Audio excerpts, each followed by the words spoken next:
Dundalk TV is with Dennis Coleman, and Dennis had just beat cancer recently, and he's going to share some information about his experience, how he found out that he had cancer, and then the process after he went to the doctors and was getting his treatment. So Dennis, thank you very much for doing the interview today, and please tell our Dundalk TV viewers what happened. It was January 24th, 2017.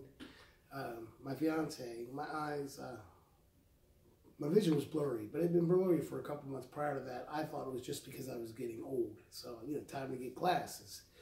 So she made me an appointment at the optometrist at Brandenburg, down there on in the East Point area. And when I went there, the ophthalmologist put the scopes as they look in your eye, and he told her she needs to get me to an emergency room right away. And that's when they discovered that I had what they called a tumor, and it was a very rare tumor. It's not stage. A lot of people talk about stages for cancer, but when it comes to brain outline, there are grades 1 through 4, 4 being the worst, 1 being the least, I guess, dangerous, or all dangerous. I had a grade 3, and it was complex. So 80% of the tumor was on this side. The other 20% was on my right side. It measured 5 centimeters. It was 20% mass of my brain. I had the left side, the 80%, was be able to be surgically removed. So I had to go in surgery the next day, and they were able to get rid of that. The reason they did not do the surgery on the right side is because where it was, and it was around too much sensitive brain tissues and whatnot, and they wanted to run the risk of scraping something and making me, doing more damage. So after I had the surgery for the 80% part, I went to I was referred to University of Maryland and sat down with a neurologist, or no, excuse me, radiation oncologist. And they were discussing the 2 different avenues. And there's a new kind, protons and photons. And the proton is the newest and best treatment they have. I did not qualify for that, so I qualified for the old style radiation, which is what I believe they call the photon. So I did 33 sessions of that. That was 5 days a week, 33 sessions. Go in there for an hour. They would, as I say, cook my brain for about 20 minutes with the radiation. And then I was done. And then a month after that, I started a chemo cycle. It's called PCV. And there was 6 cycles. And each cycle was about a 6-week cycle.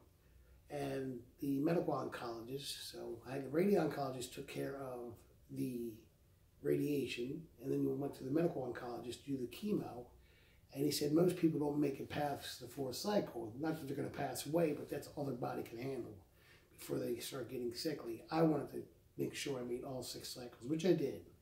I wrapped that up March 28th of this year, and since then I've been in remission, and I've had several MRIs done every 3 months. So what happens is afterwards, for the first 2 years, you have to get an MRI done every 3 months, because what they're trying to track to see if there's any regeneration of the tumor, and also to see if there's any shrinkage. I learned in this adventure that you never get rid of cancer 100%. I never knew that. The best they're trying to do is damage the cell so it doesn't regenerate again. The MRIs have proven so far so good. Of all the things, the classes they gave me and to tell me what to expect, the only thing I suffered was fatigue. Never experienced nausea. Had a little hair loss from the radiation, but it came right back. So I've been fairly lucky. I've been, like I said, my treatment wrapped up back in March, so we're almost 1 year out, and now I just go every 3 months to see the oncologist, get an MRI done, and just to make sure things are going well. And that's That's the cancer part of it. That's how I found out, and I never realized that I thought the blurry vision was just because I was getting older and needed glasses. Well, I would say that you're extremely lucky, and fortunately enough in this day and age, they are able to help people out that do have cancer. I was following Anna Renault, and she just recently passed away, but she beat all kinds of cancers, wrote all kinds of books, and I would have loved to have introduced you to her. She was an amazing woman, but she helped out a lot of people, and your story is going to be helping out people as well.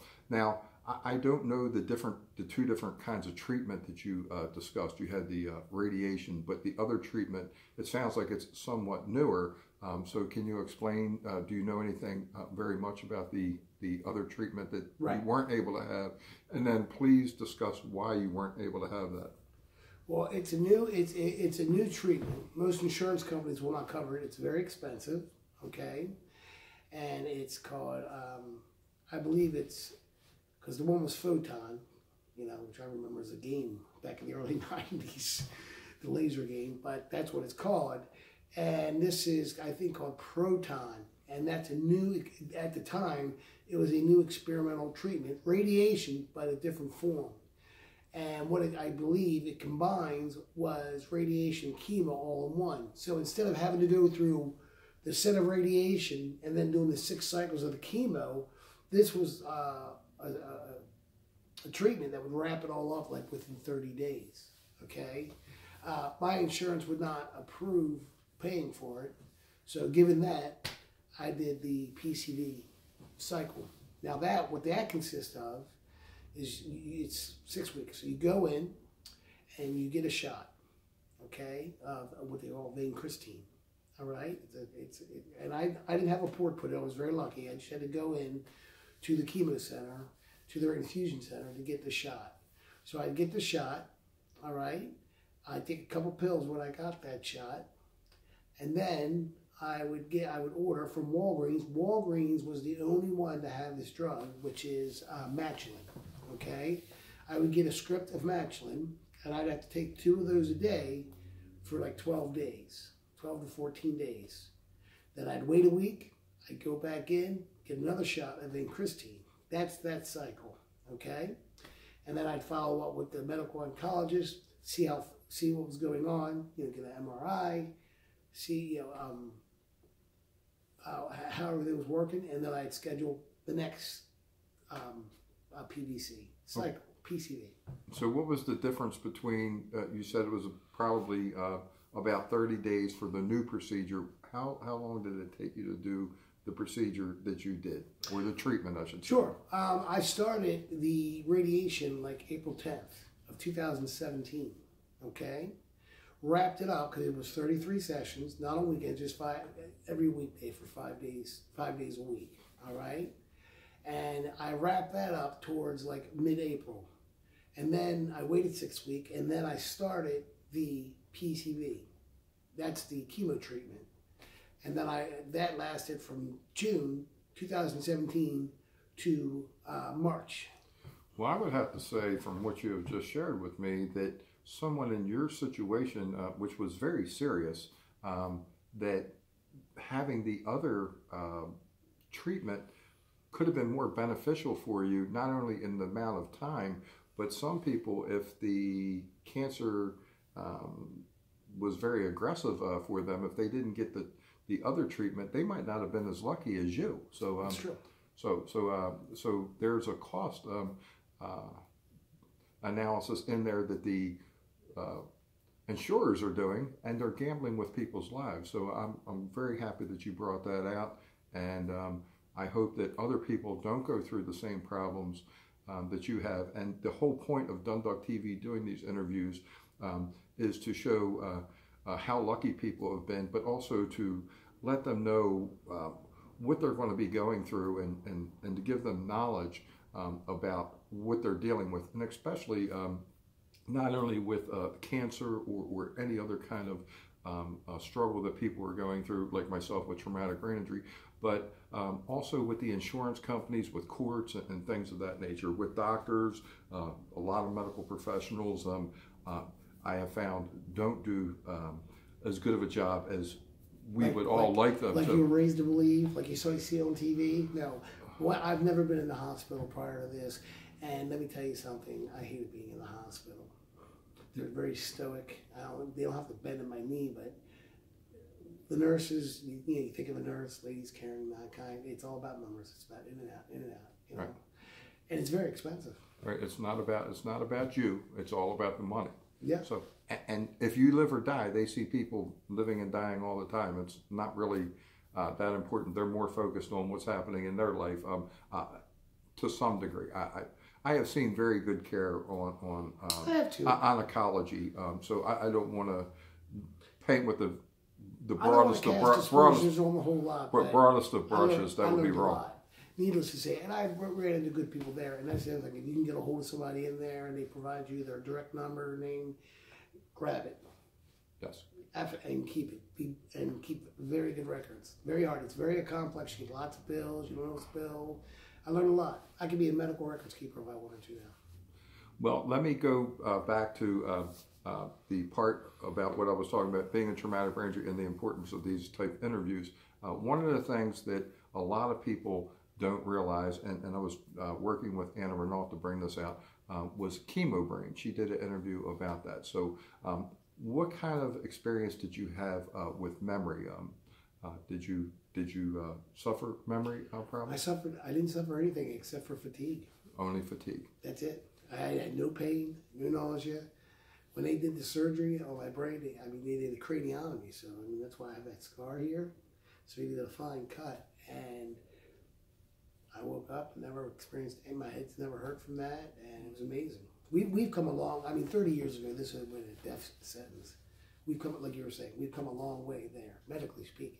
Yes. That's what I can assume. Now, was there any kind of warning, because it did cover the chemo brain with Anna? So was there any kind of warning that they gave you about driving, things of that nature? Yeah, it just so happened, coincidentally, that year, 2017, my license was due to expire, so I was about to renew it. But I couldn't drive anyway because of the chance of going through the chemo and everything could be the chance of having a seizure, okay?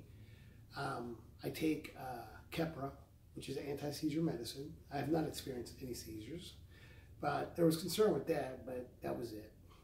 I never experienced anything ill or at all. Okay, now was there any kind of groups or anything that you reached out to that gave you help during this process that you could recommend to people that might help them? No, they provided, I went to a class before I started radiation and chemo, okay? They do offer help. There are groups if you want to go and talk to somebody. I just never reached out to anyone because I didn't feel a need to at that point because I wasn't experienced. Plus I had I got a big family, so I had a lot of help there. Well, you're very lucky in that respect. Now, with you talked about the astronomical cost of the treatments and everything. So, and dealing with insurance companies. So you were not approved. I'll put it in the nicest way. Not approved for the newer treatment. So, what was the rest of your experience like with the insurance company? Well, let me say this to the insurance company's offense, and it's not that I'm out defending insurance companies. The reason they didn't approve it, this treatment is still in the experimental stage, okay? So it had not been approved by the people above. Mm-hmm. So, and I can somewhat understand that, because if it's an experimental, they're like, I don't know if I want to put the money out for this because we don't know what the outcome is. That's what I assume why they wouldn't approve it. Mm-hmm. And which would you have preferred? Well, I would have preferred to go that route. The medical oncologist I initially spoke with said that's a good route, and in essence, you could save yourself a lot of time. You don't have to go through the radiation and the chemo. It's kind of the way I understood it, I could be wrong, was a marriage of both of them. You have to understand when this all happened, and I just got surgery done. I'm not out of my mind, but I'm just recovering from that, and they're loading you down with all this language, and that's another thing. Doctors tend not to speak English. They tend to speak doctor speak, as you probably know. So, one of the best people I ran into through this whole process, as I went to a neuro-ophthalmologist, Dr. Kelman in Pikeville. Phenomenal guy. And he's the one, he got my pathology report that I've been requesting for 2 weeks from MedStar. He got that for me. And he said, make sure you understand what they're telling you. And if you don't, question them until you do. If you have to, tell them to speak English, you know? And that's what you have to do. It's tough sometimes. So dealing with the insurance companies, if you're on top of it, if you have the wherewithal, I was very lucky because, like I said, I wasn't impacted completely. I didn't lose any memory. I still had my functions, just a little bit slower until I got back up and running. I would call. I'm a very organized person, so I have all the medicals situated and organized, so I can follow up on bills, make sure they got paid, because that's what you have to do. You got to make sure things get paid. Some things slip through the tracks. They weren't too bad to deal with. You know, it was just more of a hassle than anything. Well, I want to add right now for everyone that I had a friend that went into the hospital that was experiencing memory problems, and they were coming to her and asking her to sign for procedures. I mean, how do you do that when you know somebody has some kind of issues with memory? How do you get them to sign for stuff? I was coming into the room, and there was family members coming as well. So and it wasn't like they said, well, we would like to do this.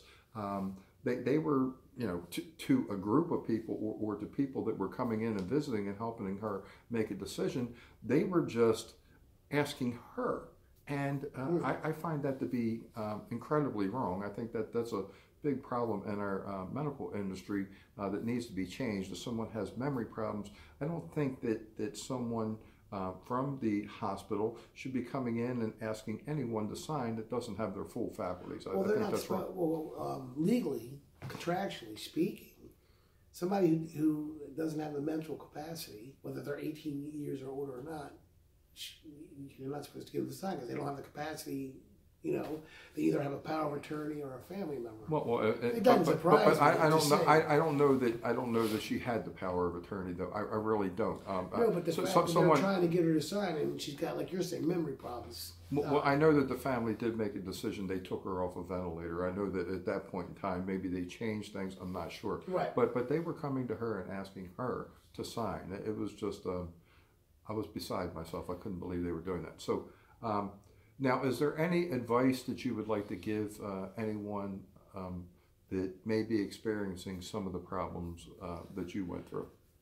I say if your vision's blurry, you know, typical man, I'll get around the eye doctor. I'll get around the eye doctor. And Jennifer finally put her foot down and said, "We're making you an eye appointment." And Jennifer is my fiance. Okay. So she, you know, and so that's something. So if you get, you know, if you're feeling blurriness, she went to go see an ophthalmologist. He told me a lot, you know, because he looked in my eyeballs, and it's true. The eye is the window to your soul, you know. And so that's one thing I can suggest. I knew a friend of mine I worked with. He told me when he was 22, he was breaking out in sweats. Couldn't understand why, you know. And when they took him into the doctors, he had non-Hodgkin's cancer. Things like you don't even think of. Oh, you know, I feel a little hot. Maybe it's the weather. No, it was something else. So if you feel something that's, you know, not kind of out of sync in your body, we all know how our body operates, might be worthwhile to go see a doctor. I would say that. The one thing, back to the insurance, I know at Franklin Square, I was waiting to see the neurologist to get my surgery done, and I was in there for like 2 days. And you know what the holdup was? We're still trying to verify whether you have insurance or not, even though I provided them the insurance card and whatnot. Sounds like they had a bed available and they needed to keep somebody there. Exactly. That's the thing too. The costs are out of this world. They're way higher than they need to be. I mean, I'm not saying, you know, doctors go through a lot of school, especially specialty doctors. I get that, but the costs are phenomenal. Yeah. I mean, I have itemization of the bills. It's at like almost $200,000. Who can afford that? Unless you have insurance, and a lot of people don't. And you have the deductibles are very high now too. Yes, and I had a high deductible plan, but still, you're right. And there's all kind of carve outs, you know, what they cover, what they don't cover. It's you know. Now let's go into the last phase right now, which was work. So, what kind of work were you doing at the time you found out that you had the cancer and were going through your procedures? And were you able to work during any of this time after your surgery? No, I was a mortgage loan originator, which I have been for over 20 years. So, no, I got on family medical leave. Well, the one thing about being a mortgage loan originator is commission only. Okay, there is no paycheck, there is no steady income, there is no disability, there's nothing like that. Okay, so when I was out of work and not originating, I was not making any money. But that's what I was doing. I was originating loans. Now I'm going to start searching for a job and doing something else. I like to originate loans. I really like the company I work for, but it's time to do something else. Whether it be in banking or not, I don't know, but I'm not going to work for nothing. Because if the loan doesn't close, you don't get paid. No matter if you did everything you're supposed to do, or anything can upset it. You know, appraisal comes into light, judgment on the title that people can't pay off. Anything can blow it up. Well, you know how much the medical benefits are how important they are now, yes, too. So absolutely. And then and they went up tremendously. The premiums, outrageously, tremendously, ever since Obamacare kicked in. And so this that's true. And it's also good to have some kind of safety net where Yes. you will be able to get some kind of long-term disability from work. They do have that where you can pay. That's what I'm looking for. I'll tell you this much: the next job I find, salary is going to be important, the income, but of course the benefits are going to be very important too. So I'll be eyeing those a lot more closely. Yes, so that's like the biggest reason why you're moving in that direction. Live and learn. So you've been through this process and you understand the importance of that very much now. Yeah, I've always carried my own insurance, but now I understand it a lot better. Before I just bought insurance to make sure I had not really understanding how it works. But after you go through something like this, baptism by fire, you learn a lot, and now you know what to look for. Well, Dennis, I couldn't begin to tell you how happy I am for you. You are the Dennis that I've always known, and you seem very healthy, have a very bright future ahead of you, still a very rather young man, I'll say. Yes, I'll be 50 in March. So that you have a lot of life ahead of you, and hope that the doctors keep everything together for you. God blesses you with many healthy years to come. Thank you very much for doing this interview and giving some information to people out there that may be going through some of the same struggles that you have gone through. Okay, no problem.